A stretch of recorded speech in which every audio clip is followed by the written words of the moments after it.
Hello everyone. मैं हूं मनदीप अग्रवाल। आपका इस यूट्यूब चैनल फाइंडेक्स में बहुत बहुत स्वागत है।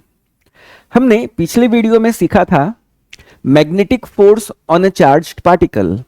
हमने ये देखा था कि अगर कोई चार्ज्ड पार्टिकल किसी मैग्नेटिक फील्ड में एंटर कर जाए या फिर किसी मैग्नेटिक फील्ड में प्रेजेंट हो तब उस पर मैग्नेटिक फोर्स एक्ट हो सकती है। और इस मैग्नेटिक फोर्स का एक्सप्रेशन हमने सीखा था F equal to Q into V cross B. और हमने ये भी एनालिसिस किया था कि अगर कोई चार्ज्ड पार्टिकल किसी मैग्नेटिक फील्ड में रेस्ट पे हो, अगर कोई चार्ज्ड पार्टिकल किसी मैग्नेटिक फील्ड में स्टैटिक हो, तब उस पे एक्ट होने वाली मैग्नेटिक फोर्स की वैल्यू 0 होती है। एक चार्ज्ड पार्टिकल किसी मैग्नेटिक फील्ड में तभी मैग्नेटिक फोर्स एक्सपीरियंस करेगा जब वो मूव कर रहा हो, उसके पास फील्ड के रेस्पेक्ट में एक नॉन जीरो वेलोसिटी होनी चाहिए, then only it can experience a magnetic force. ये बात हमने सीखा था। आज के इस वीडियो में हम ये सीखेंगे कि अगर एक करंट कैरिंग वायर को किसी मैग्नेटिक फील्ड में रख दिया जाए तब उस पर कितना मैग्नेटिक फोर्स एक्ट करेगा। इसके पहले हम ये समझें कि एक करंट कैरिंग वायर किसी मैग्नेटिक फील्ड में मैग्नेटिक फोर्स एक्सपीरियंस करेगी क्यों? क्या कारण होगा कि एक करंट कैरिंग वायर किसी मैग्नेटिक फील्ड में फोर्स एक्सपीरियंस करेगी? आगे इस बात को समझते हैं। करंट का मतलब हम क्या समझते हैं? हम ये समझते हैं कि किसी वायर से चार्जेस की मूवमेंट हो रही हो। अगर किसी कंडक्टिंग वायर में फ्री इलेक्ट्रॉन्स की मूवमेंट होती हो तब हम कहते हैं कि देखो वहां पे इलेक्ट्रिक करंट फ्लो हो रही है। मतलब चार्जेस के मूवमेंट को, चार्जेस के फ्लो को हम इलेक्ट्रिक करंट कहते हैं। तो मान लेते हैं कि किसी कंडक्टिंग वायर में करंट फ्लो हो रही है, तो करंट फ्लो हो रही है मतलब उसमें चार्जेस मूव कर रहे हैं। और अगर वह कंडक्टिंग वायर जिसमें करंट फ्लो हो रही है अगर किसी मैग्नेटिक फील्ड में आ जाए तो क्या होगा? उस कंडक्टिंग वायर के जो फ्री इलेक्ट्रॉन्स की मूवमेंट हो रही थी, जो करंट फ्लो हो रही थी, जो चार्जेस की मूवमेंट हो रही थी, उस चार्जेस की मूवमेंट के कारण वो जो चार्ज्ड पार्टिकल होगा, जो इलेक्ट्रॉन होगा, वो डेफिनेटली मैग्नेटिक फोर्स एक्सपीरियंस करेगा। और इसी कारण पूरी की पूरी कंडक्टिंग वायर फोर्स एक्सपीरियंस करेगी। मैं अपनी बात को एक बार फिर से रखता हूं। अगर किसी कंडक्टिंग वायर में मान लो करंट फ्लो हो रही है, तो करंट फ्लो हो रही है का क्या मतलब है कि उसके फ्री इलेक्ट्रॉन्स मूव कर रहे हैं, चार्जेस की मूवमेंट हो रही है, और वही मूविंग चार्ज अब मैग्नेटिक फील्ड में है। और हमने पिछले वीडियो में क्या सीखा कि कोई मूविंग चार्ज अगर मैग्नेटिक फील्ड में प्रेजेंट हो तो उस पर मैग्नेटिक फोर्स एक्ट हो सकता है। तो ठीक उसी कंडक्टिंग वायर के मूविंग इलेक्ट्रॉन्स और moving charges magnetic force experience करेंगे in the presence of magnetic field, जिसके कारण पूरी की पूरी वायर एक मैग्नेटिक फोर्स एक्सपीरियंस कर सकती है। और आज के इस वीडियो में हम उसी मैग्नेटिक फोर्स की चर्चा करेंगे। आज का हमारा टॉपिक होगा magnetic force on a current carrying wire. शुरुआत करते हैं। सो हमारा टॉपिक है magnetic force on a current carrying conductor in a magnetic field. तो जिस कंडक्टर को हमने मैग्नेटिक फील्ड में रखा है उस कंडक्टर से फ्लो होने वाली करंट को हम I ले लेते हैं, मैग्नेटिक फील्ड को हम B मान लेते हैं, और हम उस वायर के छोटे से सेक्शन को डिफाइन करते हैं जिसकी लेंथ को हम मान लेते हैं DL। हमने वायर का छोटा सा सेक्शन इसलिए लिया हुआ है क्योंकि सबसे पहले हम उस छोटे से सेक्शन पे मैग्नेटिक फोर्स निकालेंगे। तो उस छोटे से सेक्शन पे लगने वाले मैग्नेटिक फोर्स का एक्सप्रेशन है DF equal to I into DL cross B। इस एक्सप्रेशन की मदद से हम उस कंडक्टिंग वायर के छोटे सेक्शन जिसकी लेंथ हमने DL मानी है, उस छोटे से सेक्शन पे लगने वाला मैग्नेटिक फोर्स हमें मिल जाएगा। यहां पर I हमारी करंट है, B हमारी मैग्नेटिक फील्ड है, और जो DL है वो हमारे छोटे से सेक्शन की लेंथ है। बट आप यहां पर ये भी देखिए कि मैंने DL के ऊपर एरो लगाया है, मतलब उस लेंथ एलिमेंट को हमने एक वेक्टर की तरह ट्रीट किया हुआ है। तब उस केस में उस लेंथ एलिमेंट का हम डायरेक्शन किस तरफ लेंगे? तो डायरेक्शन लेंथ एलिमेंट का उस तरफ लिया जाता है जिस डायरेक्शन में करंट फ्लो हो रही होती है। So the direction of DL is in the direction of flow of current. Current के डायरेक्शन में आप DL के डायरेक्शन को ले लेंगे। तो अगर मेरे पास एक कर्व्ड वायर है तो कर्व्ड वायर के छोटे से सेक्शन में लेंथ एलिमेंट का जो डायरेक्शन होगा वो उस पॉइंट के टेंजेंट के अलोंग आप ले लेना। इसी बात को डेमोन्स्ट्रेट करने के लिए मैंने यहाँ एक ड्राइंग बनाई है। इस ड्राइंग में आप देखिए एक कंडक्टिंग वायर है जिससे आई अमाउंट की करंट फ्लो हो रही है और इसे मैंने बी मैग्नेटिक फील्ड में रखा हुआ है। इस वायर का मैंने एक छोटा सा सेक्शन यहाँ पे देखिए डिफाइन किया हुआ है। इस छोटे से सेक्शन की लेंथ को मान लिया मैंने dl। तो इस dl का डायरेक्शन किस तरफ होगा? जिस डायरेक्शन में करंट बह रही होगी। तो करंट देखिए नीचे से ऊपर की तरफ जा रही है, तब इस केस में इस छोटे से सेक्शन का जो डायरेक्शन होगा वो इस पॉइंट के टेंजेंट के अलोंग होगा। सो this is the direction of dl। और इस एक्सप्रेशन को अगर मैं सॉल्व करूं तो मुझे इस सेक्शन पे लगने वाले मैग्नेटिक फोर्स का एक्सप्रेशन मिल जाएगा, मुझे इस सेक्शन पे लगने वाली मैग्नेटिक फोर्स मिल जाएगी। नाउ अब अगर मुझे इस पूरी की पूरी वायर पे लगने वाला मैग्नेटिक फोर्स निकालना है तो मैं क्या करूं? तो मुझे क्या करना होगा, इस वायर के हर छोटे छोटे सेक्शन के लिए इसी एक्सप्रेशन की मदद से मुझे मैग्नेटिक फोर्स निकालना होगा और फाइनली उस पूरे के पूरे मैग्नेटिक फोर्सेस को मुझे सम कर देना होगा, वेक्टर सम कर देना होगा, जिससे मुझे पूरी वायर पे लगने वाली मैग्नेटिक फोर्स मिल जाएगी। और यहां पर हम सम करने का काम करेंगे with the help of integration. तो आपको इसी एक्सप्रेशन को पूरी वायर के लिए इंटीग्रेट कर देना है to find the net force on the wire. तो ये जो एक्सप्रेशन आप देख रहे हैं, ये एक्सप्रेशन वायर के स्मॉलर सेक्शन पे लगने वाला मैग्नेटिक फोर्स था। हमने इस तरह से हर स्मॉलर सेक्शन के लिए मैग्नेटिक फोर्स निकाला और अब पूरी वायर पे फोर्स निकालने के लिए मुझे इन सभी स्मॉलर सेक्शन पे लगने वाले मैग्नेटिक फोर्सेस का वेक्टर सम करना था। और यहीं पे सम करने की जो हमारी पहल रहेगी वो इंटीग्रेशन की मदद से रहेगी और इंटीग्रेशन की मदद से हमें पूरी वायर पे लगने वाला मैग्नेटिक फोर्स मिल जाएगा।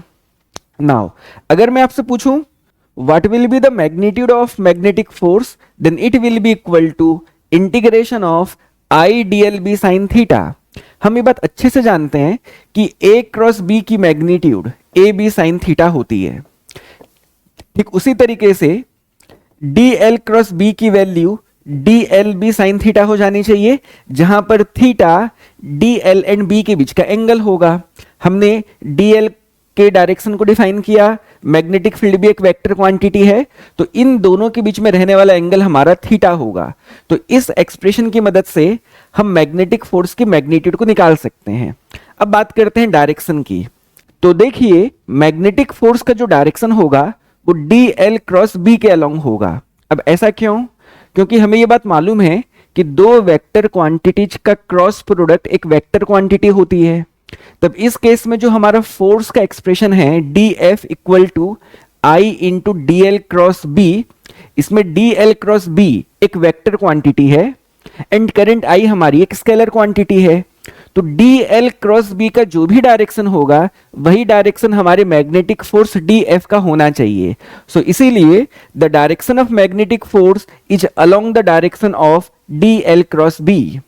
अब हम dl क्रॉस b का डायरेक्शन निकालेंगे कैसे? तो इसके लिए आप क्रॉस प्रोडक्ट का डायरेक्शन निकालने के लिए जो right hand thumb rule use करते हैं उसी रूल को dl क्रॉस b के लिए लगा लीजिए। तो मेरी बातों को समझाने के लिए मैंने एक सिचुएशन यहां पे रखी है कि किसी वायर के लेंथ एलिमेंट का डायरेक्शन सपोज dl इस एरो के अलोंग है और वहां पे प्रेजेंट मैग्नेटिक फील्ड भी इस पर्टिकुलर डायरेक्शन के अलोंग है। तो आपको dl क्रॉस b करना है तो कैसे करेंगे? तो जो पहले है dl उसकी तरफ राइट हैंड कि आपको पाम को स्ट्रेच करना है एंड मैग्नेटिक फील्ड बी की तरफ जो सेकंड है उसकी तरफ टर्न करना है। थंब की मदद से आपको मैग्नेटिक फोर्स का डायरेक्शन मिल जाएगा। तब उस हिसाब से आप देखिए सिचुएशन में dl के अलोंग मैंने पाम को स्ट्रेच किया एंड मैग्नेटिक फील्ड बी की तरफ टर्न किया, तो थंब देखिए ऊपर की तरफ आ रहा है। तो उस हिसाब से यहां पे जो भी हमने एक लेंथ एलिमेंट लिया हुआ है उस पे लगने वाली मैग्नेटिक फोर्स ऊपर की तरफ होगी। एक और एग्जांपल से समझते हैं। सपोज किसी सिचुएशन में लेंथ एलिमेंट का डायरेक्शन इस तरफ है और मैग्नेटिक फील्ड इस एरो के अलोंग है और अभी मुझको यहां पे लगने वाले मैग्नेटिक फोर्स का डायरेक्शन चाहिए। तो again same right hand thumb rule, आपको dl के अलोंग अपने राइट हैंड के पाम को स्ट्रेच करना है एंड मैग्नेटिक फील्ड बी की तरफ टर्न करना है। तो थंब देखिए नीचे की तरफ आ रहा है और इसीलिए यहां पे स्मॉल सेक्शन पे लगने वाले मैग्नेटिक फोर्स का डायरेक्शन नीचे की तरफ होगा। सो आपको जब भी मैग्नेटिक फोर्स का डायरेक्शन निकालना हो आप dl क्रॉस b की मदद से मैग्नेटिक फोर्स का डायरेक्शन निकाल सकते हैं और dl क्रॉस b का डायरेक्शन निकालने के लिए आपको राइट हैंड थंब रूल की मदद लेनी होगी और इस तरीके से मैग्नेटिक फोर्स का डायरेक्शन को निकाला जा सकता है। आगे बढ़ते हैं और कुछ स्पेशल केसेस की चर्चा करते हैं। इसमें पहला केस है कि अगर हम एक स्ट्रेट करंट कैरिंग कंडक्टर को किसी यूनिफॉर्म मैग्नेटिक फील्ड में रखते हैं तब कितना मैग्नेटिक फोर्स होगा। हमने एक स्ट्रेट करंट कैरिंग कंडक्टर को एक यूनिफॉर्म मैग्नेटिक फील्ड में रखा तब उसमें कितनी मैग्नेटिक फोर्स एक्ट होगी, इस बात को चलिए फाइंड आउट करते हैं। तो हमने एक करंट कैरिंग वायर पे लगने वाले मैग्नेटिक फोर्स का एक्सप्रेशन सीखा, F equal to integration of I into DL cross B। अब हम क्योंकि एक कंडक्टर के हर पॉइंट में फ्लो होने वाली करंट की वैल्यू सेम रहेगी तो मैं इंटीग्रेशन के अंदर से I को बाहर ले सकता हूं और अब मेरे पास क्या बचा, मेरे पास बचा integration of DL cross B। क्योंकि हमारी मैग्नेटिक फील्ड यूनिफॉर्म है मतलब उस करंट कैरिंग वायर के हर पॉइंट पे रहने वाली मैग्नेटिक फील्ड B की वैल्यू फिक्स है। अब यहां पर देखूं तो सिर्फ एक ही वेरिएबल है, वो है DL और मुझे इस DL के इंटीग्रेशन को सॉल्व करना है। तो देखिए मैं सिचुएशन को आपको समझाता हूं। मान लेते हैं हमारे पास एक स्ट्रेट करंट कैरिंग वायर है और इसमें करंट नीचे से ऊपर की तरफ फ्लो हो रही है I। तो DL क्या लिया था हमने, DL हमने वायर का एक छोटा सा सेक्शन लिया था जिसकी डायरेक्शन को हमने करंट की तरफ डिफाइन किया था और ये मेरा लेंथ एलिमेंट हो गया DL, correct.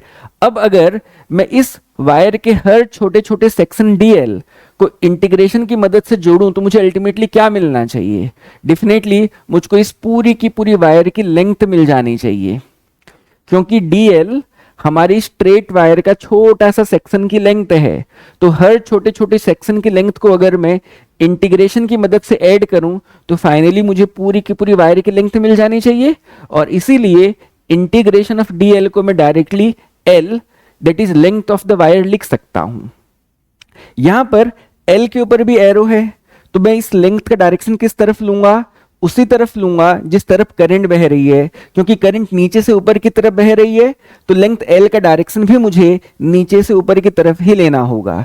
So integration of DL is L which is nothing but the length of the conductor directed along the direction of flow of current। अब बात करते हैं हम सेकेंड केस की। इस केस में हमने एक कर्व्ड करंट कैरिंग वायर को एक यूनिफॉर्म मैग्नेटिक फील्ड में रखा है। हमारी इस केस में जो वायर है वो कर्व्ड है और हमने उसे एक यूनिफॉर्म मैग्नेटिक फील्ड में रखा है और देखना चाहते हैं कि इस केस में उस वायर पे कितनी मैग्नेटिक फोर्स एक्ट करेगी। तो सिचुएशन को समझाने के लिए यहां पर मैंने AB एक कर्व्ड वायर को लिया हुआ है जिसमें करंट पॉइंट A से लेकर के B की तरफ फ्लो हो रही है। तो अगर मैं यहां पर अलग अलग सेक्शन में लेंथ एलिमेंट के डायरेक्शन की बात करूं तो अलग अलग पॉइंट में अलग अलग लेंथ एलिमेंट का डायरेक्शन होना चाहिए क्योंकि लेंथ एलिमेंट का डायरेक्शन हम करंट के फ्लो के अलोंग लेते हैं। समझाने के लिए काम करते हैं, मैं यहां पर एक छोटा सा सेक्शन लेता हूं तो इस छोटे से सेक्शन का लेंथ एलिमेंट कौन से डायरेक्शन में होगा, इस पॉइंट के टेंजेंट के अलोंग। तो ये मेरा लेंथ एलिमेंट DL1 का डायरेक्शन हो गया। अगर मैं सिमिलरली एक पॉइंट यहां पर लूं, एक छोटा सा सेक्शन यहां पर लूं तो इस सेक्शन में करंट तो ऑब्वियसली नीचे से ऊपर की तरफ जा रही है तो इस पॉइंट में रहने वाले लेंथ एलिमेंट का डायरेक्शन इस पॉइंट के टेंजेंट के अलोंग होना चाहिए जिसे मैं DL2 मान लेता हूं। तो उस तरीके से अगर आप इस वायर के अलग अलग पॉइंट पे फोकस करें तो अलग अलग पॉइंट पे अलग अलग लेंथ एलिमेंट का डायरेक्शन है और क्योंकि अलग अलग लेंथ एलिमेंट का डायरेक्शन है तो अलग अलग पॉइंट में अलग अलग मैग्नेटिक फोर्स का डायरेक्शन होना चाहिए। सिचुएशन को और सिंप्लीफाई करने के लिए चलो ये मान लेते हैं कि जो मैग्नेटिक फील्ड है इस वायर के प्रेजेंस में वो इनवर्ड है। एक मैग्नेटिक फील्ड B मान लो इनवर्ड डायरेक्शन में प्रेजेंट है, ऐसा मान करके चलते हैं। तो अगर मैं आपसे पूछूं इस DL1 पे मैग्नेटिक फोर्स का डायरेक्शन क्या होगा तो आप अगेन DL क्रॉस B करिए। तो मैं लेंथ के अलोंग अपने राइट हैंड के पाम को स्ट्रेच किया और मैग्नेटिक फील्ड B की तरफ टर्न करता हूं तो थंब मेरा इस डायरेक्शन में आ रहा है। तो इस सेक्शन पे लगने वाले मैग्नेटिक फोर्स DF1 को मैं इस एरो के अलोंग देख सकता हूं। अब मैं बात करता हूं, यहां पे मैंने एक छोटा सा सेक्शन लिया हुआ है तो इस सेक्शन पे अगर मैं अगेन DL क्रॉस B करूं तो DL की तरफ मैंने पाम को स्ट्रेच किया और B की तरफ टर्न किया तो थंब मेरा लेफ्ट की तरफ आ रहा है और इसीलिए इस सेक्शन पे लगने वाला मैग्नेटिक फोर्स DF2 लेफ्ट की तरफ हो जाएगा। तो अब देखिए अलग अलग पॉइंट पे अलग अलग मैग्नेटिक फोर्स का डायरेक्शन आ रहा है, तब इस केस में इस एक्सप्रेशन को सॉल्व कर पाना काफी डिफिकल्ट होगा, क्योंकि अगर अलग अलग पॉइंट पे अलग अलग मैग्नेटिक फोर्स का डायरेक्शन होगा तो पूरी वायर पे मैग्नेटिक फोर्स निकालने के लिए उन सभी स्मॉलर सेक्शंस पे लगने वाले मैग्नेटिक फोर्सेस को ऐड करना बहुत डिफिकल्ट हो सकता है। और इसीलिए इस इंटीग्रेशन को हम सिंप्लीफाई करेंगे, और सिंप्लीफाई करके हम इस एक्सप्रेशन को एल्जेब्रिकली भी लिख सकते हैं। कैसे लिखेंगे आप देखिए। तो क्योंकि पूरी वायर में एक ही वैल्यू की करंट फ्लो हो रही होगी, तो आई मेरा कांस्टेंट है जो बाहर चला जाएगा। मैग्नेटिक फील्ड यूनिफॉर्म है तो भी अपनी जगह पे रहने देते हैं। अब मैं बात करता हूं डी एल के इंटीग्रेशन की। तो अगर मैं इस केस में हर छोटे छोटे सेक्शन की लेंथ एलिमेंट को इंटीग्रेट करूं, मुझे मिलेगी एक लेंथ जिसे हम कहते हैं effective length. Now what is the meaning of effective length? तो हम क्या करेंगे, हमारी कर्व्ड वायर के दोनों एंड्स को एक स्ट्रेट लाइन के साथ ज्वाइन कर देंगे। इस स्ट्रेट लाइन की जो भी लेंथ होगी वही हमारी इफेक्टिव लेंथ कहलाएगी। अब इस इफेक्टिव लेंथ के ऊपर भी आपको एक एरो दिखाई दे रहा होगा, तो इस इफेक्टिव लेंथ का डायरेक्शन किस तरफ लेंगे? इस इफेक्टिव लेंथ का डायरेक्शन हमको करंट के फ्लो के अलोंग ही लेना है। अगर करंट ए से लेकर के बी की तरफ जा रही थी तो इफेक्टिव लेंथ का डायरेक्शन ए से लेकर के बी की तरफ ही लेना होगा। तो इस एक्सप्रेशन को जिसमें इंटीग्रेशन था और जिस इंटीग्रेशन को इस पर्टिकुलर केस में सॉल्व करना बहुत डिफिकल्ट हो रहा था, यहां पर इसे सिंप्लीफाई करने के लिए हमने क्या किया, इंटीग्रेशन ऑफ डी एल को लिख दिया एल इफेक्टिव। तो जो केस हमारी कर्व्ड वायर का था अब वो स्ट्रेट वायर वाले प्रॉब्लम में कन्वर्ट हो गया, जहां पर स्ट्रेट वायर की लेंथ इफेक्टिव लेंथ के बराबर हो जाएगी। और मैं उम्मीद करता हूं आपको इस फॉर्मूले के बारे में काफी अच्छे से समझ में आ गया होगा। So integration of D L is called L effective, which is the effective length of the conductor, which is obtained by joining the initial and the final point of the conductor by a straight line directed along the current। इस हिसाब से अगर हमारे पास एक closed loop हो, अगर हमारे पास एक क्लोज्ड लूप हो जिसके दो पॉइंट आपस में, जिसके दो एंड आपस में ज्वाइंट हैं, उस केस में इफेक्टिव लेंथ की वैल्यू क्या होगी? In that case it will B 0। और इसी कारण से अगर किसी लूप को एक यूनिफॉर्म मैग्नेटिक फील्ड पे रखें तो पूरी लूप पे लगने वाले मैग्नेटिक फोर्स की नेट वैल्यू हमेशा 0 होती है। सो इस बात को बिल्कुल याद रखें कि अगर किसी यूनिफॉर्म मैग्नेटिक फील्ड में एक करंट कैरिंग लूप है, उस लूप का शेप सर्कुलर हो सकता है, एलिप्टिकल हो सकता है, रेक्टेंगुलर हो सकता है, किसी भी शेप में क्यों ना हो, अगर किसी यूनिफॉर्म मैग्नेटिक फील्ड में एक करंट कैरिंग लूप है, उस केस में इफेक्टिव लेंथ की वैल्यू 0 हो जाएगी and in that case the net force on the loop will be 0। अब हम बात करते हैं force between two parallel current carrying conductors. अगर हम दो पैरेलल करंट कैरिंग कंडक्टर्स लेते हैं तब उन दोनों के बीच में एक मैग्नेटिक फोर्स डेवलप होता है। एक कंडक्टर दूसरे पे और दूसरी कंडक्टर पहले पे एक मैग्नेटिक फोर्स एग्जर्ट करती है, और उसी मैग्नेटिक फोर्स को फाइंड आउट करना हम इस आर्टिकल में सीखेंगे। हम उस एक्सप्रेशन को ऑब्टेन करें इसके पहले मैं आपको यह समझाता हूं कि एक वायर दूसरे पे क्यों मैग्नेटिक फोर्स अप्लाई करेगी। आज की क्लास में हमने ये सीखा कि अगर किसी करंट कैरिंग कंडक्टर को किसी मैग्नेटिक फील्ड में रखें तब उस करंट कैरिंग कंडक्टर पे एक मैग्नेटिक फोर्स का डेवलपमेंट होता है। अब यहां पर चलिए, मैंने एक सिचुएशन ली है जिसमें मेरे पास दो पैरेलल करंट कैरिंग वायर्स हैं। एक में करंट फ्लो हो रही है I1, दूसरे में फ्लो हो रही है करंट I2। अब बात करते हैं I2 की। तो मेरे पास यहां पर एक करंट कैरिंग वायर है जिसमें फ्लो होने वाली करंट I2 है। अब अगर मुझको इस करंट कैरिंग वायर पे मैग्नेटिक फोर्स डेवलप करवाना है तो मुझे एक मैग्नेटिक फील्ड की रिक्वायरमेंट है, जो कि ये मेरी पहली करंट कैरिंग वायर डेवलप कर रही है।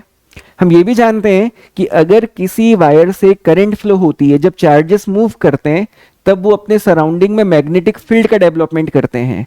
तो यहां पर क्योंकि मेरी पहली कंडक्टर से करंट फ्लो हो रही है तो इसने अपने सराउंडिंग में मैग्नेटिक फील्ड डेवलप की होगी, और उस मैग्नेटिक फील्ड में जब ये कंडक्टर आ गया तब इस पे मैग्नेटिक फोर्स का डेवलपमेंट हो जाएगा। और इसी कारण से दो पैरेलल करंट कैरिंग कंडक्टर्स एक दूसरे पे मैग्नेटिक फोर्स एग्जर्ट करते हैं। तो आप यहां पर सेकेंड कंडक्टर में पहले की वजह से, पहले कंडक्टर पे दूसरी की वजह से भी मैग्नेटिक फोर्स निकाल सकते हैं। दोनों केसेस में आंसर एकदम सेम आएगा, फोर्सेस की जो मैग्नीट्यूड आएगी वो एग्जैक्टली सेम आएगी, बट जो फोर्सेस का डायरेक्शन होगा वो अपोजिट होगा। अब आपके मन में ये सवाल आ सकता है कि क्यों? Because of the Newton's third law. Newton's third law में हमने सीखा हुआ है that for an action there is equal and opposite reaction, और उसी लिए पहली कंडक्टर दूसरी कंडक्टर पे जितनी मैग्नेटिक फोर्स लगाएगी, दूसरी कंडक्टर पहली कंडक्टर में एग्जैक्टली सेम वैल्यू की मैग्नेटिक फोर्स लगाएगी, बट दोनों के मैग्नेटिक फोर्सेस का जो डायरेक्शन होगा वो एग्जैक्टली अपोजिट होगा। ठीक, तो नाउ अब हम एक काम करते हैं, हम सेकेंड कंडक्टर पे मैग्नेटिक फोर्स निकालते हैं ड्यू टू द फर्स्ट। तो सबसे पहले ये निकाल लेते हैं कि जो मेरी पहली कंडक्टर है वो दूसरी कंडक्टर के पास कितनी मैग्नेटिक फील्ड प्रोड्यूस कर रही है। और यहां पर हमने इन दोनों कंडक्टर को इनफाइनाइट माना हुआ है, हम ये मान करके चल रहे हैं कि इनके बीच की जो दूरी स्मॉल आर है ये दूरी काफी छोटी है in comparison to the length of the wires. इन वायर की लेंथ काफी ज्यादा मानी गई है इन दोनों वायर्स के बीच की दूरी की तुलना में। तब उस हिसाब से ये जो मेरी infinite straight current carrying wire है उससे आर दूरी पे कितनी मैग्नेटिक फील्ड बनेगी। तो ये फॉर्मूला हमने सीखा था, एम्पियर्स लॉ की मदद से हमने डिराइव भी किया था, जिसकी वैल्यू थी mu naught I1 upon 2 pi R. एक infinite straight current carrying wire अपने से आर दूरी पे मैग्नेटिक फील्ड जो फॉर्म करती है उसकी वैल्यू होती है mu naught I upon 2 pi r. और यहां पर मेरी पहली कंडक्टर में फ्लो होने वाली करंट की वैल्यू I1 है, तो यहां पे I की जगह में मैंने I1 डाल दिया। अब बात करते हैं ये मैग्नेटिक फील्ड होगी किस डायरेक्शन में। तो डायरेक्शन निकालने के लिए आपको राइट हैंड थंब रूल को यूज करना होगा। उस हिसाब से आपको करंट I1 के अलोंग अपने राइट हैंड के थंब को स्ट्रेच करना है एंड सेकेंड कंडक्टर की प्लेस पे अपने उंगलियों को टर्न करना है। जिस सेंस में हमारी उंगलियां टर्न होंगी उस सेंस में टेंजेंशियली हमारी मैग्नेटिक फील्ड का डायरेक्शन होगा। तो अब देखिए करंट I1 फ्लो हो रही है ऊपर की तरफ, तो मैंने करंट I1 की तरफ अपने राइट हैंड के थंब को स्ट्रेच किया और सेकंड कंडक्टर की तरफ जब मैं लेके जाता हूं तो मेरी उंगलियां अंदर की तरफ टर्न हो रही हैं, और उस हिसाब से यहां पर रहने वाली मैग्नेटिक फील्ड का जो डायरेक्शन होगा वो इनवर्ड होगा। तो जो मेरी पहली कंडक्टर ने सेकेंड कंडक्टर की प्लेस पे मैग्नेटिक फील्ड B1 फॉर्म की है वो डायरेक्शन में इनवर्ड होगी। ठीक, अब हम बात करते हैं इस सेकेंड कंडक्टर पे लगने वाले मैग्नेटिक फोर्स की।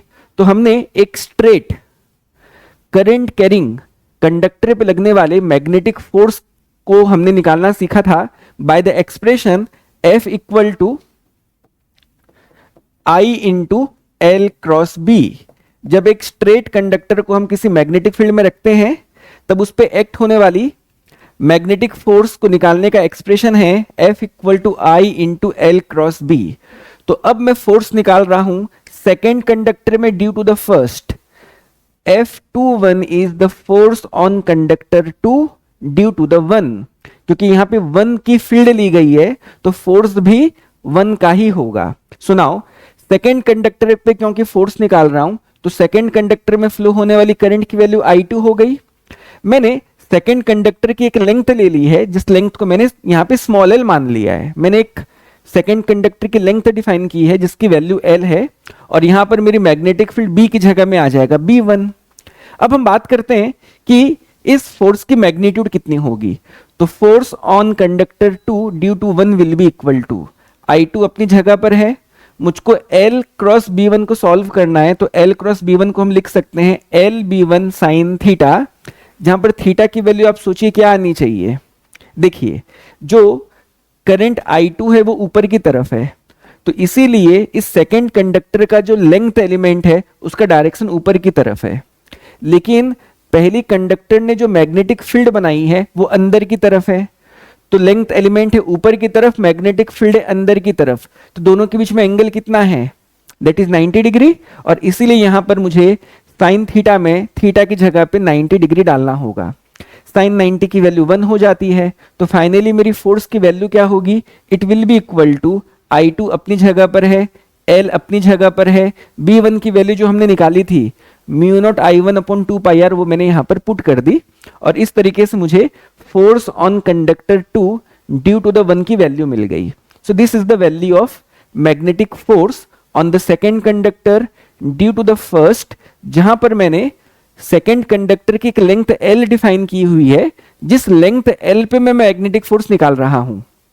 नाउ हम न्यूटन्स थर्ड लॉ से जानते हैं कि force on conductor 2 due to 1 and force on conductor 1 due to 2 दोनों की वैल्यू समान है, तो इस फोर्स को मैं F मान लेता हूं।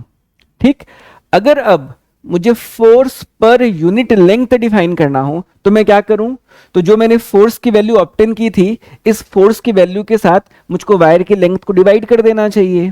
यहां पर जो मैंने फोर्स का एक्सप्रेशन ऑब्टेन किया था वो मैंने एल लेंथ के लिए किया हुआ था। तो अगर मुझे फोर्स पर यूनिट लेंथ की वैल्यू चाहिए तो मैं क्या करूं, तो मुझे इस एक्सप्रेशन के साथ लेंथ एल को डिवाइड कर देना चाहिए। तो क्योंकि दोनों पे लगने वाले फोर्सेस की वैल्यू सेम है तो उन फोर्सेस को मैं एफ मान रहा हूं। So F per unit length, force per unit length की वैल्यू हो जाएगी म्यू नॉट अपनी जगह पर है, I1 I2 भी अपनी जगहों पे है और 2 पाई आर मेरा डिनोमिनेटर में है। तो इस एक्सप्रेशन की मदद से मैं दो पैरेलल करंट कैरिंग कंडक्टर्स पे लगने वाले फोर्स पर यूनिट लेंथ की वैल्यू निकाल सकता हूं। So it is a very important formula जो आपको बिल्कुल याद रखना चाहिए। अब बात करते हैं कि इस मैग्नेटिक फोर्स का डायरेक्शन क्या होगा, तो उसको लेकर के मैं आपको एक आर्टिकल समझाता हूं। हमने यहां पर दो केस लिया हुआ है। पहले केस में दोनों कंडक्टर पे फ्लो होने वाले करंट की डायरेक्शन सेम है और दूसरे केस में दोनों कंडक्टर में फ्लो होने वाली करंट की डायरेक्शन अपोजिट है। तो पहले हम इस केस की बात करेंगे, फिर इसके बाद हम सेकेंड केस की बात करेंगे। तो देखिए, पहले कंडक्टर ने दूसरी कंडक्टर की जगह पे जो मैग्नेटिक फील्ड बनाई थी वो इनवर्ड बनाई थी, जो आपको इस क्रॉस से दिखाई दे रहा है।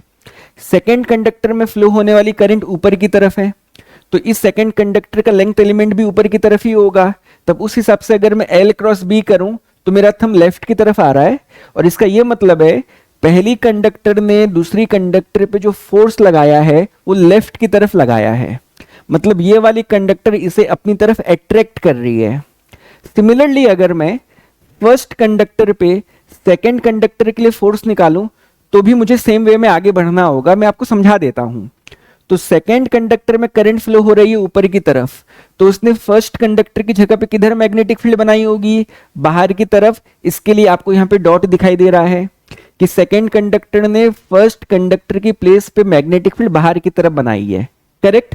अब इसमें भी फ्लो होने वाली करंट ऊपर की तरफ है, तो इस फर्स्ट कंडक्टर के लिए फोर्स के डायरेक्शन को निकालने के लिए मुझे L क्रॉस B करना होगा। तो मैं सेकेंड कंडक्टर की वजह से जो फोर्स है उसको निकालने के लिए क्या करता हूं, फर्स्ट कंडक्टर पे जो लेंथ एलिमेंट का डायरेक्शन है उस तरफ राइट हैंड के पाम को स्ट्रेच करता हूं और मैग्नेटिक फील्ड की तरफ टर्न करता हूं। मैग्नेटिक फील्ड बाहर की तरफ है, तो देखिए थंब मेरा किधर आ रहा है, दैट इज राइट की तरफ। और इसी कारण से सेकेंड कंडक्टर ने फर्स्ट कंडक्टर पे जो फोर्स लगाया है वो राइट की तरफ लगाया है। तो अगर मैं इन दोनों फोर्सेस को ध्यान से देखूं तो दोनों फोर्सेस का डायरेक्शन अपोजिट है और दोनों कंडक्टर्स एक दूसरे को अट्रैक्ट कर रहे हैं। तो इससे हम क्या कंक्लूड करें, इससे हम ये कंक्लूड कर सकते हैं कि अगर दो कंडक्टर्स पे फ्लो होने वाली करंट का डायरेक्शन सेम हो तब उनके बीच में एक अट्रैक्टिव फोर्स होता है। If the current in two parallel conductors are in the same direction the magnetic force between them is attractive. अब हम बात करते हैं सेकेंड केस की। इस केस में आप देखिए दोनों कंडक्टर्स पे फ्लो होने वाली करंट का डायरेक्शन अपोजिट है। खैर, इसके लिए इसकी जगह पे मैग्नेटिक फील्ड अभी भी अंदर की तरफ है, बट इसमें फ्लो क्योंकि करंट नीचे की तरफ हो रही है तो सेकंड कंडक्टर का लेंथ एलिमेंट मुझे नीचे की तरफ लेना होगा, और नीचे की तरफ लेते हुए मैं इस पे फोर्स के डायरेक्शन को निकालता हूं। तो मुझे L क्रॉस B करना है, तो मैंने क्या किया, L की तरफ, L नीचे की तरफ है तो L की तरफ मैंने राइट हैंड के पाम को स्ट्रेच किया और B की तरफ टर्न किया। तो देखिए थंब मेरा राइट की तरफ आ रहा है, और इसीलिए force on conductor 2 due to the 1 is rightward, और इसीलिए ये कंडक्टर इसे रिपेल कर रही है। सिमिलरली अगर मैं सेकेंड कंडक्टर के लिए फर्स्ट कंडक्टर पे फोर्स के डायरेक्शन को निकालूं तो वो लेफ्ट की तरफ आएगा, और इस केस में आप देख सकते हैं कि दोनों कंडक्टर्स पे लगने वाली फोर्स अपोजिट है और दोनों कंडक्टर्स एक दूसरे को रिपेल कर रहे हैं। So if the currents are in the opposite directions, उस केस में मैग्नेटिक फोर्स जो होगी वो रिपल्सिव नेचर की होगी। ठीक, तो आप इस बात को बिल्कुल याद रखें कि अगर दो कंडक्टर्स में फ्लो होने वाली करंट का डायरेक्शन सेम होगा तब उनके बीच में लगने वाली मैग्नेटिक फोर्स एट्रैक्टिव नेचर की होगी, और अगर दो कंडक्टर्स पे फ्लो होने वाली करंट अपोजिट डायरेक्शंस में होंगे तब उस केस में उन पे लगने वाली मैग्नेटिक फोर्स रिपल्सिव नेचर की होगी। नाउ अब मैं आप लोगों के साथ एक बहुत इंपॉर्टेंट नोट डिस्कस करना चाहता हूं। अगर हमारे पास दो पैरेलल करंट कैरिंग कंडक्टर्स की जगह पे दो पैरेलल चार्ज्ड बीम्स हों तब उस केस में फोर्स का नेचर कैसा होगा, उस केस में तब फोर्स एट्रैक्टिव होगा कि रिपल्सिव होगा, इस बात को समझते हैं। मान लेते हैं हमारे पास दो पैरेलल प्रोटॉन्स की बीम है और दोनों बीम में प्रोटॉन्स की मूवमेंट मान लेते हैं ऊपर की तरफ हो रही है। तो नाउ ये दोनों प्रोटॉन्स की बीम को मैं दो पैरेलल करंट कैरिंग कंडक्टर्स के इक्विवेलेंट मान सकता हूं, क्योंकि करंट चार्जेस के फ्लो को कहते हैं और यहां पे भी तो प्रोटॉन्स ऊपर की तरफ मूव कर रहे हैं। तो इस बीम में हम एक करंट को ऊपर की तरफ विजुअलाइज कर सकते हैं और इस बीम में भी मैं एक करंट को ऊपर की तरफ विजुअलाइज कर सकता हूं। सो ये जो केस है मेरे पास दो पैरेलल करंट कैरिंग कंडक्टर्स के साथ इक्विवेलेंट है, तब इस केस में इनके बीच में एक एट्रैक्टिव फोर्स होना चाहिए और ये बीम इस बीम को अपनी तरफ अट्रैक्ट करनी चाहिए due to the magnetic force. तो यहां पर एक एट्रैक्टिव मैग्नेटिक फोर्स है, लेकिन दो प्रोटॉन्स के बीच में तो एक रिपल्सिव इलेक्ट्रिक फोर्स होता है। उस हिसाब से इस बीम के प्रोटॉन इस बीम के प्रोटॉन को इलेक्ट्रिकली रिपेल भी तो कर रहे होंगे, तो ऑब्वियसली यहां पर एक रिपल्सिव इलेक्ट्रिक फोर्स भी है। अब नेट फोर्स क्या होगा फिर? तो नेट फोर्स हो जाएगा इन दोनों का वेक्टर सम। तो इसमें जो ज्यादा स्ट्रॉन्गर होगा नेट फोर्स उसी की तरफ हो जानी चाहिए। तो हम ये जानते हैं कि इलेक्ट्रिक फोर्स के केस में जो कांस्टेंट था, जिस कांस्टेंट को हमने 1/4 पाई एप्सिलॉन नॉट लिया हुआ था, इस कांस्टेंट की वैल्यू थी 9 × 10⁹ और जहां तक मैग्नेटिक फोर्स में कांस्टेंट μ0/4 पाई की बात है, इसकी वैल्यू होती है 10⁻⁻7। और ये बात एकदम क्लियर है कि इलेक्ट्रिक फोर्स में कांस्टेंट की वैल्यू मैग्नेटिक फोर्स के कांस्टेंट की तुलना में काफी ज्यादा है। इस केस में अगर आप देखें 10 का पावर +9 है एंड ऑर्डर ऑफ मैग्नीट्यूड 10 का 10 आ रहा है, जबकि यहां पे ऑर्डर ऑफ मैग्नीट्यूड -7 है। तो इस कांस्टेंट की तुलना में ये कांस्टेंट बहुत छोटा है और इसी कारण से यहां पे इन दोनों प्रोटॉन्स की बीम में प्रोटॉन्स के बीच में रहने वाला मैग्नेटिक फोर्स वीक होगा एंड इलेक्ट्रिक फोर्स स्ट्रॉन्गर होगा और इसी कारण से दोनों बीम्स आपस में रिपेल करेंगी। इसके पहले वाले केस में रिपल्सन क्यों नहीं हो सकता था? क्योंकि हमारे पास कंडक्टर्स थी और कंडक्टर्स में जितने प्रोटॉन्स थे उतने इलेक्ट्रॉन्स भी थे। मतलब इस कंडक्टर में जितने प्रोटॉन्स हैं उतने इलेक्ट्रॉन हैं, इसमें जितने प्रोटॉन्स हैं उतने इलेक्ट्रॉन्स हैं। तो यहाँ पे किसी भी कंडक्टर के नेट चार्ज की वैल्यू 0 थी और इसी कारण यहाँ पे सिर्फ और सिर्फ मैग्नेटिक फोर्स थी, कोई इलेक्ट्रिक फोर्स नहीं था। लेकिन अगर मैं बात कर रहा हूं बीम की, तब इस केस में दोनों बीम पॉजिटिवली चार्ज्ड हैं और इसी कारण एक इलेक्ट्रिक फोर्स भी रहेगा और एक मैग्नेटिक फोर्स भी रहेगा। मैग्नेटिक फोर्स एट्रैक्टिव नेचर का रहेगा, इलेक्ट्रिक फोर्स रिपल्सिव नेचर का रहेगा। इलेक्ट्रिक फोर्स की वैल्यू मैग्नेटिक फोर्स की तुलना में काफी ज्यादा है, इसी कारण से नेट फोर्स रिपल्सिव होगा और इस केस में दोनों ही बीम आपस में एक दूसरे के साथ रिपेल करेंगी। तो यहां पर हम क्या कंक्लूड कर सकते हैं कि अगर दो लाइक चार्जेस या लाइक चार्जेस की बीम सेम डायरेक्शन में मूव करे तब उस केस में उनके बीच में लगने वाला मैग्नेटिक फोर्स एट्रैक्टिव नेचर का होगा और इलेक्ट्रिक फोर्स रिपल्सिव नेचर की होगी। लेकिन अगर दोनों लाइक चार्जेस की बीम या लाइक चार्जेस का डायरेक्शन अपोजिट हो तब उनके कॉरेस्पॉन्डिंग में फ्लो होने वाली करंट का डायरेक्शन भी अपोजिट होगी, तब उस केस में लगने वाली मैग्नेटिक फोर्स रिपल्सिव होगी, साथ ही साथ इलेक्ट्रिक फोर्स भी रिपल्सिव होगी और नेट फोर्स इस केस में भी रिपल्सिव होगा। लेकिन अगर मान लेते हैं हमारे पास दो डिसिमिलर चार्जेस हैं या दो डिसिमिलर चार्जेस की बीम है, जिसमें एक बीम मान लेते हैं प्रोटॉन्स की है, दूसरी बीम मान लेते हैं इलेक्ट्रॉन्स की है, तब उस केस में अकॉर्डिंगली आप इलेक्ट्रिक एंड मैग्नेटिक फोर्सेस के डायरेक्शन को जज कर सकते हैं। इलेक्ट्रॉन्स के डायरेक्शन के जस्ट ऑपोजिट में हम हमेशा करंट के डायरेक्शन को मानते हैं और जिस डायरेक्शन में प्रोटॉन्स की मूवमेंट होगी उसी डायरेक्शन में हमें करंट के डायरेक्शन को लेना होगा।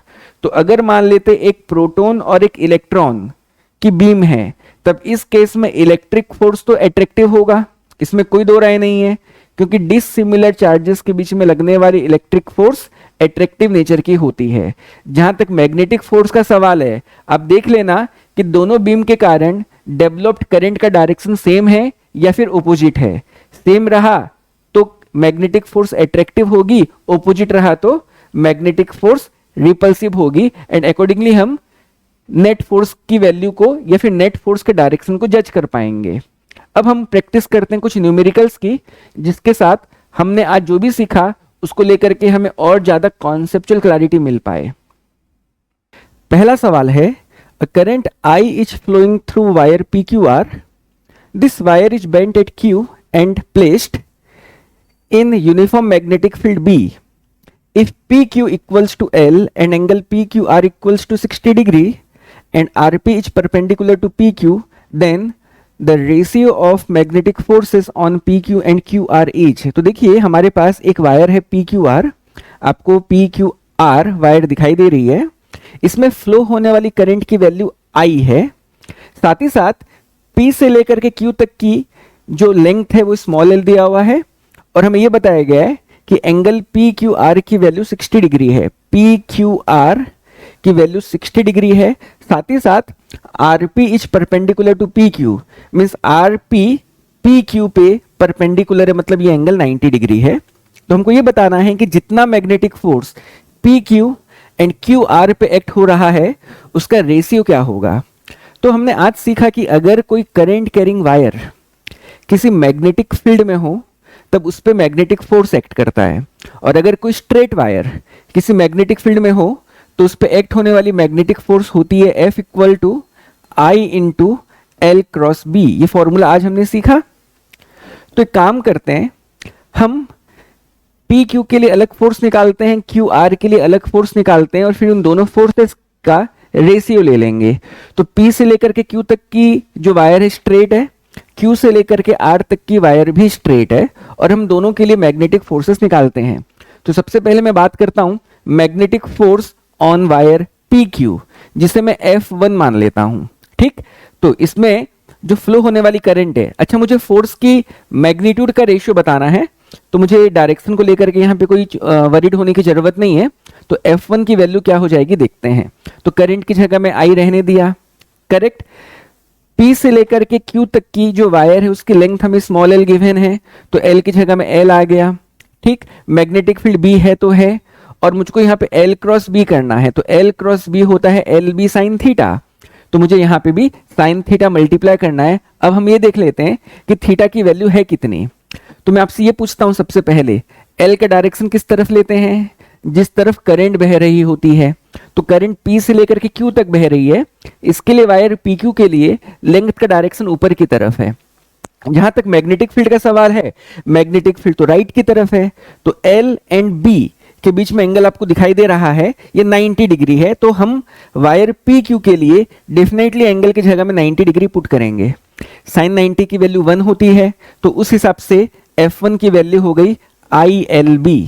Let us call it equation 1। अब मैं बात करता हूं वायर QR की।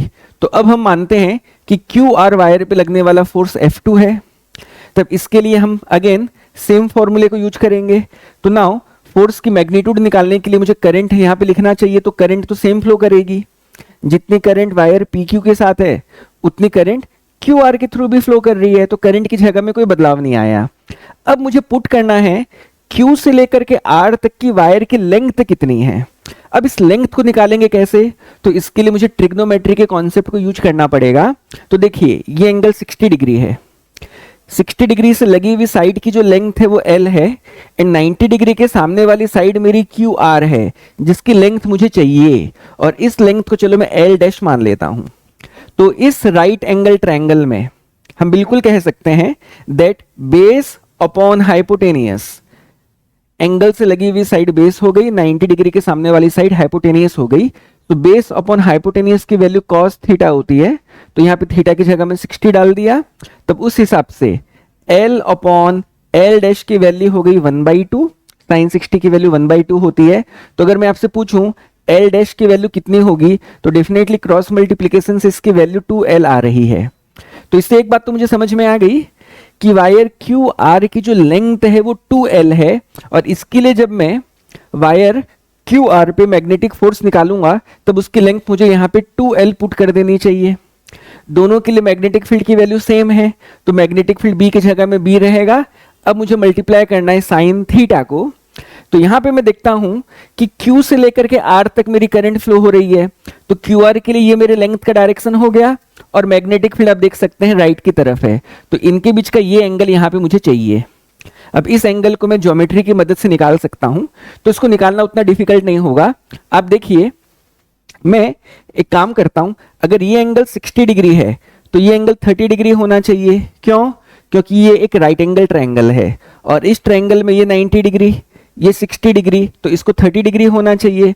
और हमको ये भी मालूम है कि ऑपोजिट एंगल्स हमेशा सेम होते हैं, तब इस हिसाब से इसकी वैल्यू हमारी 30 डिग्री आ रही है। और इसीलिए यहाँ पे साइन की जगह में और साइन में एंगल की जगह पे मुझे 30 डिग्री पुट करना चाहिए। So this will be equal to I into 2LB, and sine theta की वैल्यू और साइन 30 की वैल्यू यहाँ पर 1/2 हो गई। 2 को मैं वापस से रिड्यूस कर सकता हूँ, तो वैल्यू आ गई ILB। तो मुझे ये पता चल गया कि वायर QR पे कितना मैग्नेटिक फोर्स है, और इस हिसाब से अगर मैं इन दोनों फोर्सेस के रेशियो की बात करूं तो आप देखिए दोनों की मैग्नीट्यूड, इसे चलिए मैं इक्वेशन नंबर 2 मान लेता हूं, तो दोनों ही फोर्सेस के मैग्नीट्यूड एक बराबर है, तब उस हिसाब से आंसर हो जाएगा 1/1 और 1:1, और इसीलिए इस सवाल का आंसर ऑप्शन 4 होगा। सो ऑप्शन 4 इस सवाल का एकदम परफेक्ट आंसर है। अगले सवाल की तरफ चलता हूं।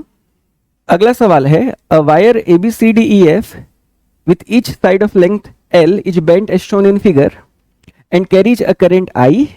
If it is placed in a uniform magnetic field B parallel to positive y direction, the magnetic force on the wire is. तो देखिए हमारे पास एक वायर है ABCDEF। इस केस में जो वायर है वो बेसिकली 3 डायमेंशन में प्लेस्ड है। तो पहले वायर आप देखिए A से लेके B तक y एक्सिस के अलोंग है, फिर B से लेके C तक Z एक्सिस की तरफ है, देन C से लेके D तक x एक्सिस के अलोंग है, मतलब इस बोर्ड के प्लेन के बाहर की तरफ आ रहा है। देन D से लेकर के E तक जो वायर है वो Z एक्सिस के अलोंग है, एंड वापस से E से लेके F तक देखा जाए तो वायर y एक्सिस की तरफ आ रही है। तो हमको ये बताना है कि इस केस में अगर यूनिफॉर्म मैग्नेटिक फील्ड में इस वायर को रखा गया है तब उस केस में इस पे टोटल कितनी मैग्नेटिक फोर्स होगी। तो हमने आज की क्लास में ये सीखा था कि अगर किसी करंट कैरिंग वायर को यूनिफॉर्म मैग्नेटिक फील्ड में रखें और उस केस में अगर वायर कर्व्ड हो, अगर स्ट्रेट ना हो, तब उस केस में मैग्नेटिक फोर्स निकालने के लिए हमने कहा था F की वैल्यू हो जाएगी I into L effective cross B। हमने ये कहा था कि अगर वायर स्ट्रेट ना होकर के कर्व्ड हो तब उस केस में हम इफेक्टिव लेंथ ले लेंगे, और इफेक्टिव लेंथ निकालने के लिए हमने ये कहा था कि आप वायर की शुरुआत की और एंड की पॉइंट, जो 2 पॉइंट्स होंगे उनको स्ट्रेट लाइन के साथ ज्वाइन कर देना। तो ये काम यहाँ पे भी कर लेते हैं। तो मुझको नहीं मतलब है कि वायर का ओरिएंटेशन कैसा है, मुझे किस बात से मतलब है, मुझे उस वायर की शुरुआत एंड एंडिंग पॉइंट जो होंगी उन 2 पॉइंट से मतलब है। तो शुरुआत का पॉइंट A है, मेरा फाइनल पॉइंट F है, तो मुझे मतलब इन दोनों पॉइंट के साथ है। और अगर मैं इन दोनों पॉइंट्स को एक स्ट्रेट लाइन के साथ ज्वाइन कर दूं तो मुझे जो मिलेगी वो इफेक्टिव लेंथ मिलेगी। एंड ऑब्वियसली अगर मैं A से लेकर के F तक दोनों पॉइंट्स को स्ट्रेट लाइन से ज्वाइन कर दूं तो मुझे ये जो साइड दिखाई दे रही है वो CD के एग्जैक्टली पैरेलल है, और CD की जो लेंथ होगी वही लेंथ ज्योमेट्री के बेसिस पे AF की भी होनी चाहिए। तो यहां पर तो बोला गया है कि ईच साइड की लेंथ L है, तब उस हिसाब से A से लेकर के F तक की लेंथ भी L हो जानी चाहिए, और मैं यहां पे डेफिनेटली मैग्नेटिक फोर्स निकाल सकता हूं। सो F इक्वल्स टू करंट की जगह में I आ जाएगा, L इफेक्टिव इस केस में स्मॉल l है, मैग्नेटिक फील्ड भी हमें गिवन है। अच्छा, अगर मैं देखूं तो L इफेक्टिव x एक्सिस के पैरेलल है, मतलब इस बोर्ड के परपेंडिकुलर में A से लेकर के F तक का लेंथ आ रहा है ना। तो A से करंट स्टार्ट होकर के F की तरफ आ रही है, इसके लिए इफेक्टिव लेंथ A से लेकर के F तक होगा। मैग्नेटिक फील्ड हमको किस तरफ बताया गया है, मैग्नेटिक फील्ड बताया गया it is along positive y direction. तो y एक्सिस मेरी राइट की तरफ है, तो डेफिनेटली y एक्सिस अगर राइट की तरफ है तो मैग्नेटिक फील्ड भी राइट की तरफ आ गई। तो AF एंड मैग्नेटिक फील्ड के बीच में एंगल आपको कितना दिखाई दे रहा है, दैट इज 90 डिग्री। और इसीलिए यहाँ पे दोनों के बीच के एंगल को 90 डिग्री हम दिखते हुए यहाँ पे साइन 90 को मल्टीप्लाई कर देते हैं। तब इस हिसाब से साइन 90 की वैल्यू हो गई 1 एंड हमारी मैग्नेटिक फोर्स की वैल्यू हो जाएगी ILB। अब हम बात करते हैं डायरेक्शन की। तो AF हमारी इफेक्टिव लेंथ हो गई, ए से लेके एफ की तरफ हमारी इफेक्टिव लेंथ हो गई, करेक्ट। मैग्नेटिक फील्ड पॉजिटिव आई की तरफ है जो कि आप लोगों के राइट की तरफ है। तब उस हिसाब से अगर मैं एल इफेक्टिव क्रॉस बी करूं तो एल इफेक्टिव की तरफ मैंने अपने राइट हैंड के पाम को रखा एंड मैग्नेटिक फील्ड की तरफ टर्न किया तो थंब ऊपर की तरफ आ रहा है। और ऊपर की तरफ अगर मैं देखूं तो जेड एक्सिस है। डेफिनेटली ये फोर्स का जो डायरेक्शन होगा अलोंग पॉजिटिव जेड एक्सिस होगी। और इस हिसाब से हमको हमारे ऑप्शन चेक कर लेने चाहिए। So answer will be IBL और ILB कुछ भी कह सकते हैं along positive Z direction. So answer इस सवाल का ऑप्शन 1 होगा। अगले सवाल की तरफ चलते हैं। A semicircular conducting wire XY of radius capital R carrying current I is placed on a smooth horizontal table. It is subjected to uniform magnetic field B perpendicular to its plane as shown. The wire is held to its position by two light strings attached to its ends. Calculate the tension in the strings. देखिए काफी interesting सा सवाल है और काफी important है। अब यहां पर देखिए हमारे पास एक सेमी सर्कुलर कंडक्टिंग वायर है XY और करंट जो फ्लो हो रही है वो X से लेकर के Y की तरफ फ्लो हो रही है। तो अगर मैं आपसे ये पूछूं इस केस में हमारी इफेक्टिव लेंथ का डायरेक्शन किस तरफ होगा तो क्या जवाब देंगे? डेफिनेटली इस केस में जो इफेक्टिव लेंथ होगी वो X से लेकर के Y की तरफ होनी चाहिए। This will be the direction of our effective length, isn't it? X से लेकर के क्योंकि Y की तरफ करंट फ्लो हो रही है तो इफेक्टिव लेंथ भी मैं X से लेकर के Y की तरफ डायरेक्टेड मानूंगा। अगर मैं आपसे ये पूछूं इस केस में इफेक्टिव लेंथ की वैल्यू क्या होगी तो सेमी सर्कुलर वायर की जो रेडियस है वो कैपिटल R है। तो डेफिनेटली इस इफेक्टिव लेंथ की जो वैल्यू होगी वो 2R होगी और डायरेक्शन ये X से लेकर के Y की तरफ आ चुका है। तो जैसा कि हमने सीखा था कर्व्ड वायर के केस में मैग्नेटिक फोर्स निकालने के लिए हम लोग इफेक्टिव लेंथ की मदद से निकालेंगे या इफेक्टिव लेंथ का यूज करेंगे। तो उस कॉन्सेप्ट को हम यहाँ पे भी अप्लाई करेंगे। तो देखिए मैग्नेटिक फोर्स होगा कितना, सो F की जगह मैं लिख सकता हूं I L effective into B into sine theta. वही I into L cross B में मैंने L क्रॉस B की वैल्यू लिख दी है यहाँ पर जिससे मुझे मैग्नेटिक फोर्स की वैल्यू मिल जाएगी। अच्छा L इफेक्टिव का डायरेक्शन देखिए X से लेकर के Y की तरफ है और जहां तक मैग्नेटिक फील्ड का सवाल है वो क्रॉस मतलब अंदर की तरफ है। तो बोर्ड के अंदर की तरफ B है और बोर्ड के प्लेन के पैरेलल में हमारी L इफेक्टिव है। तो दोनों के बीच में एंगल कितना होगा? Definitely 90 degree. तब उस हिसाब से मैग्नेटिक फोर्स हो जाएगी I इंटू L इफेक्टिव की जगह में twice of radius into magnetic field and यहाँ पे आ जाएगा साइन 90। तो अगर मैं देखूं तो फाइनली वैल्यू आ जाएगी 2IRB।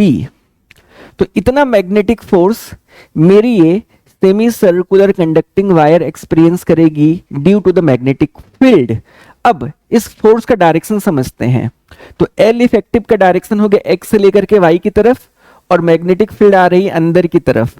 तो अगर मैं L इफेक्टिव क्रॉस B करूं तो थंब ऊपर की तरफ आ रहा है।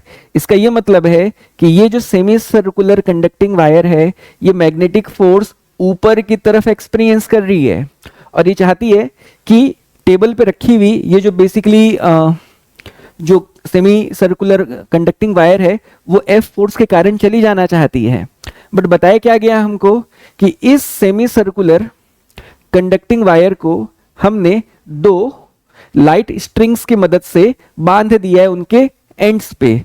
तो जब ये फोर्स के कारण हमारी सेमी सर्कुलर लूप जाना चाहेगी इस F के डायरेक्शन में तो ये दोनों रस्सियां उसको खींचेंगी और जाने से रोकेंगी।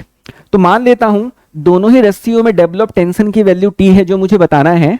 तो यहां पे टेंशन T, यहां पे टेंशन T, दोनों टेंशन T मिल करके इस F को अपोज करेंगे और अगर इस वायर में किसी भी तरह की मूवमेंट नहीं आती है और अगर इसका एक्सेलरेशन जीरो मेंटेन्ड रहता है तब इस पे लगने वाला नेट फोर्स जीरो हो जाना चाहिए। इसका मतलब यह है कि जितना फोर्स F होगा उतना ही 2T मिल करके या TOT मिल करके हो जाने चाहिए। तो डेफिनेटली मैं यहाँ पे F की वैल्यू को मैं F की वैल्यू को ट्वाइस ऑफ T के साथ इक्वल कर सकता हूं और उस हिसाब से F की जगह में मैं 2IRB लिख देता हूं which is equal to 2T। 2 and 2 दोनों साइड से कैंसिल हो जाएंगे और स्ट्रिंग में डेवलप टेंशन की वैल्यू हो जाएगी IRB और यही इस सवाल का सही जवाब होना चाहिए। सो IRB मीन्स ऑप्शन 2 इस सवाल का एकदम परफेक्ट आंसर है। अगले सवाल की तरफ चलते हैं। अगला सवाल कहता है a current of 10 ampere flows through two long parallel wires. The magnetic force on each wire is 2 newton per metre. If their currents is doubled and separation between them is halved, then magnetic force per unit length on each wire becomes। तो देखिए आज हमने magnetic force between two parallel straight wires पढ़ा और उस case में जो force per unit length की वैल्यू थी उसका एक्सप्रेशन था mu naught into I1 into I2 divided bye 2πr और इस फॉर्मूले की मदद से हमने एक वायर पे दूसरी की वजह से कितना फोर्स पर यूनिट लेंथ होगा हमने फाइंड आउट करना सीखा था। तो हमको क्या बोल रहा है कि जो पहले फोर्स की वैल्यू थी और पहले जो फोर्स पर यूनिट लेंथ की वैल्यू थी वो 2 थी, तो इसकी वैल्यू शुरुआत में मैं मान लेता हूं 2 है। ठीक, अब क्या कह रहा है कि दोनों ही वायर में करंट्स की वैल्यू को डबल कर दिया गया और उनके बीच की दूरी को हाफ कर दिया गया, तो नया magnetic force per unit length कितना होगा। ठीक है, तब उस हिसाब से म्यू नॉट में कोई बदलाव नहीं आएगा। I1 की जगह में मुझे लिख देना होगा ट्वाइस ऑफ I1, I2 की जगह में twice of I2 divided by 2π and R की जगह में R/2 क्योंकि डिस्टेंस को हमने हाफ कर दिया and this will be our new force per unit length देखा जाए तो। नाउ नेक्स्ट स्टेप में 2 इंटू 2 4 हो जाएंगे एंड डिनोमिनेटर से ये 2 न्यूमिनेटर में मल्टीप्लाई होकर के 8 हो जाएगा। So it will be equal to 8 times of mu naught I1 I2 upon 2πr। But mu naught I1 I2 upon 2πr की वैल्यू तो 2 न्यूटन पर मीटर है, तब इस हिसाब से यहाँ पे मुझे 2 न्यूटन पर मीटर लिख देना चाहिए।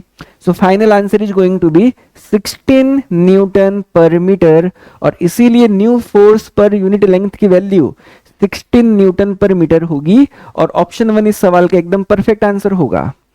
आगे बढ़ते हैं। क्वेश्चन कहता है a rectangular loop ABCD is placed near an infinite length current carrying wire magnetic force on the loop is. तो देखिए हमारे पास एक ABCD रेक्टेंगुलर लूप है जिसमें हमको 15 एम्पियर की करंट फ्लो होती हुई दिखाई गई है। इसको कहाँ रखा गया है, near an infinite length current carrying wire. तो यहाँ पे आपको एक इनफाइनाइट करंट कैरिंग वायर दिखाई दे रही होगी जिसमें फ्लो होने वाली करंट की वैल्यू है 25 एम्पियर। तो बताना है कि इस लूप पे कितना मैग्नेटिक फोर्स उस वायर ने लगाया होगा। चलो मैं निकाल करके दिखाता हूं। तो देखिए यहाँ पे आप बात समझिएगा, इस ABCD लूप में करंट का जो फ्लो है वो क्लॉकवाइज सेंस में हो रहा है। तो अगर मैं देखूं जिस सेंस में इस इनफाइनाइट वायर में करंट फ्लो हो रही है ठीक उसी डायरेक्शन में D से लेकर के A तक भी करंट फ्लो हो रही है। तो अभी हमने सीखा कि जब दो स्ट्रेट वायर्स में करंट का डायरेक्शन सेम होता है तब उनके बीच में रहने वाली मैग्नेटिक फोर्स एट्रैक्टिव नेचर की होती है। तो इसका यह मतलब है कि इस वायर ने इस AD साइड को अपनी तरफ अट्रैक्ट किया होगा और इस फोर्स को चलो मैं F1 मान लेता हूं कि F1 फोर्स से ये इनफाइनाइट वायर AD सेक्शन को अपनी तरफ खींच रही है, अट्रैक्ट कर रही है। अब देखिए सेम ये करंट मूव करते करते करते जब B से लेके C तक फ्लो करेगी तो अब देखिए B से लेके C तक में जो करंट का डायरेक्शन है वो इस इनफाइनाइट करंट कैरिंग वायर के करंट के डायरेक्शन के जस्ट ऑपोजिट है। तो ऑपोजिट डायरेक्शन में जब वायर्स में करंट फ्लो होंगी तब उस केस में उनके बीच में लगने वाला मैग्नेटिक फोर्स रिपल्सिव नेचर का होता है। तब उस केस में ये इनफाइनाइट वायर BC सेक्शन को एक मैग्नेटिक फोर्स के साथ रिपेल करेगी और इस फोर्स को मैं F2 मान लेता हूं। ठीक, तो एक फोर्स F1 है लेफ्ट की तरफ, दूसरा फोर्स है F2 राइट की तरफ। परफेक्ट बात यहां तक। नाउ अगर मैं आपसे ये पूछूं F1 एंड F2 के कंपैरिजन में कौन बड़ा होगा और कौन छोटा होगा, क्या आप इसका जवाब दे पाएंगे? चलिए मैं समझाता हूं। एक्चुअली AD जो सेक्शन है वो इस वायर के ज्यादा पास है, और जहां तक BC की बात है ये हमारी इनफाइनाइट वायर से ज्यादा डिस्टेंस पे है। हमने एक स्ट्रेट वायर के लिए मैग्नेटिक फील्ड सीखा हुआ है और उसकी प्रॉपर्टी भी सीखी हुई है, जिसके हिसाब से एक स्ट्रेट वायर से अगर हम डिस्टेंस को बढ़ाते जाएंगे तो मैग्नेटिक फील्ड की वैल्यू स्मॉल होती चली जाती है। मैग्नेटिक फील्ड की वैल्यू डिस्टेंस के साथ इनवर्सली प्रोपोर्शनल होती है। तब इस केस में अगर मैं देखूं, क्योंकि AD इस इनफाइनाइट वायर के ज्यादा पास है, AD की जगह पे मैग्नेटिक फील्ड स्ट्रॉन्गर होनी चाहिए उस मैग्नेटिक फील्ड के साथ जो BC की जगह पे बनी होगी। और क्योंकि यहाँ पे मैग्नेटिक फील्ड ज्यादा स्ट्रांग है, यहाँ पे मैग्नेटिक फोर्स भी ज्यादा स्ट्रांग होगा, और क्योंकि यहाँ पे मैग्नेटिक फील्ड वीक है, यहाँ पे मैग्नेटिक फोर्स को वीक होना चाहिए, और उस हिसाब से F1 बड़ा है, F2 छोटा है। तो नेट फोर्स किधर होना चाहिए, लेफ्ट की right? The answer will be leftward. और इसी कारण से यहाँ पे जो लूप है वो वायर की तरफ अट्रैक्ट होगी, तो इसीलिए आंसर अट्रैक्शन तो जरूर होगा। तो या तो ऑप्शन 1 करेक्ट होगा या तो ऑप्शन 4 करेक्ट होगा, क्योंकि फोर्स यहाँ पे अट्रैक्टिव होगा, ये बात तय है ना। इसके अलावा अगर A से लेके B तक एंड C से लेकर के D तक के सेक्शन पे मैग्नेटिक फोर्सेस की बात की जाए, वो एग्जैक्टली इक्वल एंड अपोजिट होंगे, और इस कारण से ये दोनों फोर्सेस आपस में एक दूसरे को कैंसिल कर जाएंगे, और इसीलिए हमको इन दो सेक्शंस पे मैग्नेटिक फोर्स को लेकर के चर्चा करने की कोई जरूरत नहीं है। हम बस इन दो सेक्शंस पे ही मैग्नेटिक फोर्स की बात करेंगे। तो अगर यहाँ पे मैं आपसे नेट फोर्स पूछूं तो नेट फोर्स F हो जाएगा F1 माइनस F2। नाउ अब फोर्स पर यूनिट लेंथ की वैल्यू हमने क्या सीखी थी? Mu naught I1 I2 upon 2 pi r, ये थी फोर्स पर यूनिट लेंथ। तो L लेंथ पे कितना फोर्स होगा, तो मुझको इंटू L कर देना चाहिए। और अगर ये फोर्स में F1 की बात कर रहा हूं तो इन दोनों के बीच की जो दूरी है वो 5 सेंटीमीटर है, जिसे फिलहाल के लिए मैं R1 मान लेता हूं। अब हम बात करते हैं F2 की। तो F2 के लिए मुझे क्या लिखना चाहिए? Mu naught again I1 I2। अच्छा, D से लेके A तक की जो लेंथ है, B से लेके C तक की भी वही लेंथ है, तो length L same to same maintain रहेगा, डिवाइडेड बाय 2 पाई। मैं अब डिस्टेंस को R2 मान लेता हूं, और क्योंकि यहाँ पे माइनस करना है तो मैंने माइनस कर दिया। I1 यहाँ पे कौन है? I1 हमारी इनफाइनाइट वायर से फ्लो होने वाली करंट है, और I2 यहाँ पे कौन है? I2 हमारी लूप से फ्लो होने वाली करंट है। ठीक, जो जो क्वांटिटीज कॉमन है कॉमन ले लेता हूं। तो म्यू नॉट कॉमन दिख रहा है मुझको, तो म्यू नॉट को कॉमन ले लेता हूं और उसकी वैल्यू भी पुट कर देता हूं। So 4 pi into 10 to the power -7 divided by 2 pi भी कॉमन है।